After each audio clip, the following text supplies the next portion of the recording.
What's good, everybody, and welcome back to my channel, Smoking and Grilling. And today I'm getting ready to show you guys how to make the perfect restaurant style steak. No matter how thick it is, hey, I'm gonna just show you so you ain't gotta be nervous no more. Listen, they used to scare me myself, right?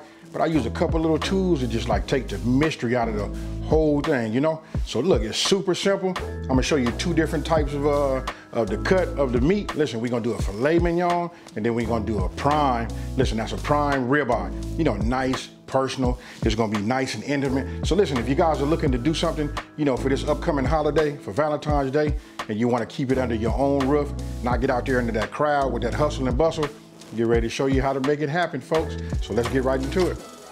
Okay, now look, we got the meat, and then you got 1, 2, 3, 4.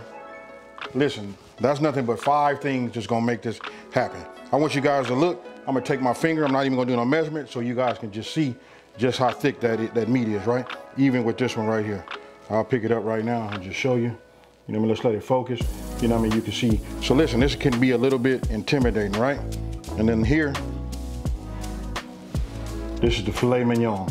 And I probably should have said right now, this is the prime ribeye, a nice custom cut.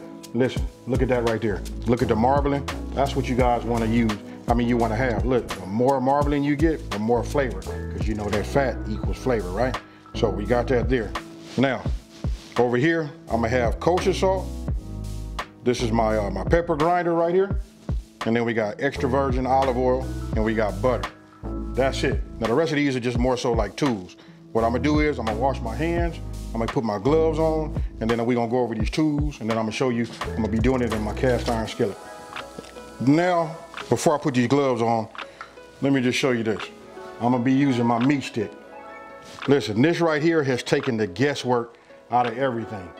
If you guys can get one, I'll leave a description and a link down in the #1 comment so you guys can check it out. This right here, I don't care if this meat was 5 inches deep, you know, thick. When you have one of these, listen, it takes the guesswork out. I'm gonna show you guys how that works also. Now listen, I understand that everybody's not gonna have a meat stick, right? That's just, when I stand behind and I find something that I like, you know, I tell you guys, I don't get nothing from them. They sent it out to me for free and I don't use nothing else. This might be something more like what everybody has at the house right here, an instant read. You're gonna have to figure out.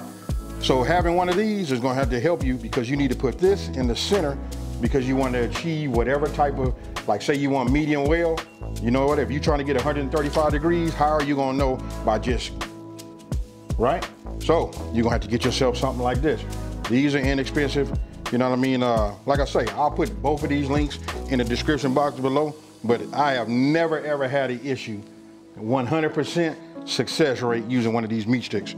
All right, so, okay, I got my knife, and then I got a, you know, twine. That's why you guys see the scissors. And just for the fact that I'm gonna be using these in just a minute, because I'm gonna be doing a lobster. So listen, it's gonna be about the presentation and putting it out nice, right? So let me just change, and let me move this over here like this, so you guys can see. I got this rectangular plate right here. So look, we can put a lobster tail here, you know, all done up nice, and then we can put either that filet mignon or that ribeye right there. Super easy, looks good. Hey, listen, it screams you a professional. And other than that, I'm just gonna show you just how easy it is. So, first thing I'm gonna do is, oh, let me just show you this too. And here's my cast iron skillet. What I'm getting ready to do is, look, this is key. Let me start. I should have said this from the beginning. Your meat has to be room temperature, right? So this has been out for at least 25 minutes. You want the center and everything to be as close to room temperature as possible, right? So when we put it on the cast iron, right, it's gonna be hot, so it's gonna rise up. If it's cold, you're gonna cook the outside too much and you're not gonna get what you want. If you wanna have a foolproof, you know, method, this or this, you check the center. Now, what I'm getting ready to do is right now, I'm finna take this and I'm finna preheat this, meaning I'm getting ready to put some heat in this. I like to put this on medium heat and get the whole cast iron going. And then once I got this ready to go, I turn my cast iron up to about 450 degrees, you know what I mean? So I can get that hot, hot, hot surface. And then what we do is we sear this. We're gonna sear both sides and some of the edges also. I just put my cast iron skillet on the stove, right? So I can start bringing up heat and getting that done. And now is the time that you want to go ahead and preheat your oven to 375 degrees Fahrenheit, you know, so we want to get that going. Now, first thing I'm gonna do is, I've already cut my twine, right? So this is the filet mignon. What I'm gonna do is, I'm gonna just take this. I would tie it twice, but I'm gonna just tie it once. What you wanna do is just tie it. Just get it right here in the middle. I'm not doing no trimming or nothing like that. What you just want to do is get it where it's nice, it looks nice, nice presentable, and so that it doesn't come loose, you know, once it's all cooked, and it'll keep this form, right? So that's good right there. I'll take these. And we'll cut that. Got my extra virgin olive oil, and what I'm gonna do is I'm gonna put a little bit here. You only need a little bit, and a little bit there. Right? Use this hand right here. And you just want to get it, you know, coated. What this is going to be your binder, you know, so that you can go ahead and put your salt and your pepper on, and then everything, you know, stick to it, that's all. What you want to do is, you want to sprinkle a little salt on it. And I'm using kosher salt, by the way. Listen, these are thick pieces of meat. Thick meat likes to have a lot of salt. No worries, it's not gonna taste salty or nothing like that. You just put this on here, and don't forget, as we have our cast iron skillet, you know, as that's coming up to temp, we're gonna let this just rest on top of here and let it, you know, penetrate this meat. You wanna talk about flavor, and we're gonna achieve it just like the restaurants. That's why we're gonna go inside of the, oven. Now I'm gonna go ahead and take my pepper grinder.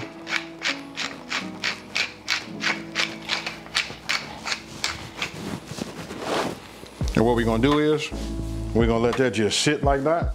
And then when it comes time, after I put it onto the cast iron skillet, we're gonna flip it over, and then we'll add pepper to the other side.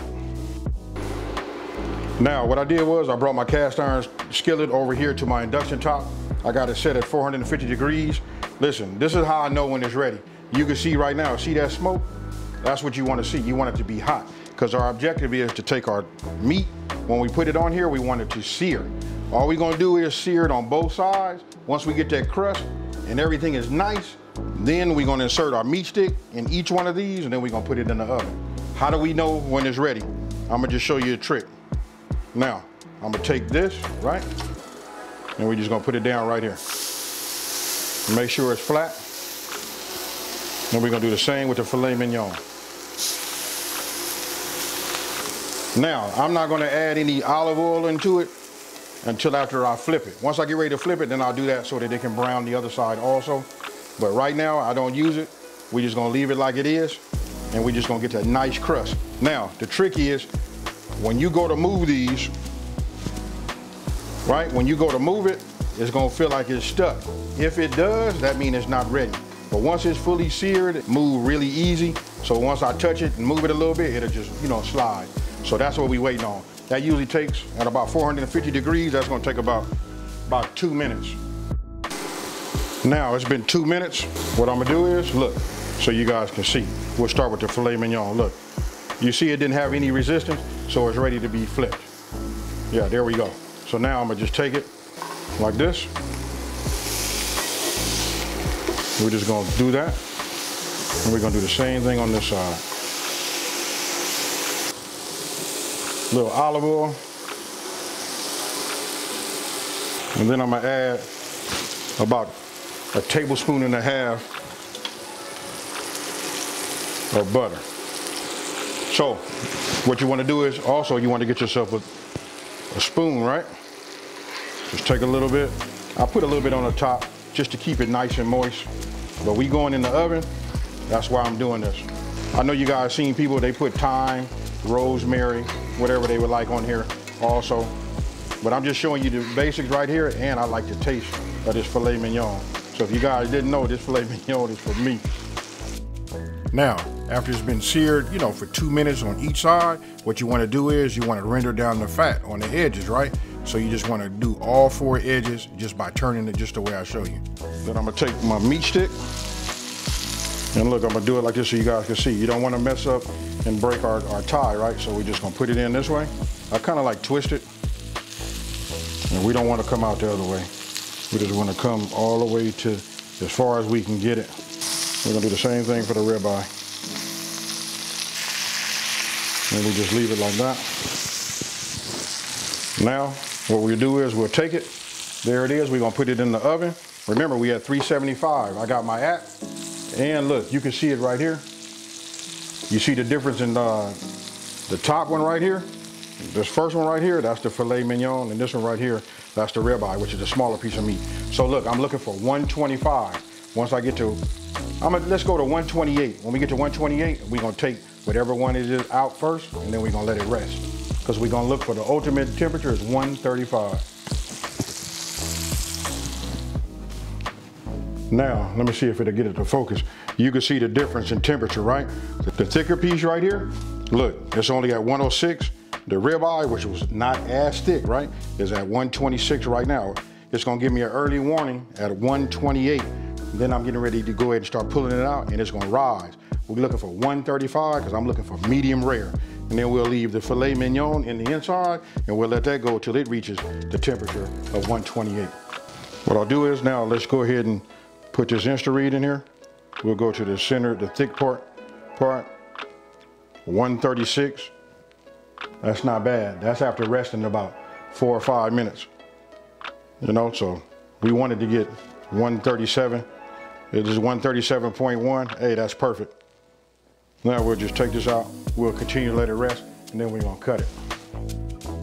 So now that I'm getting ready to cut this is the ribeye steak. So what you guys don't know is this was like a request, right? And a perfect opportunity for me to show you guys what it looks like. So this one right here was done to 145. This is the ribeye steak.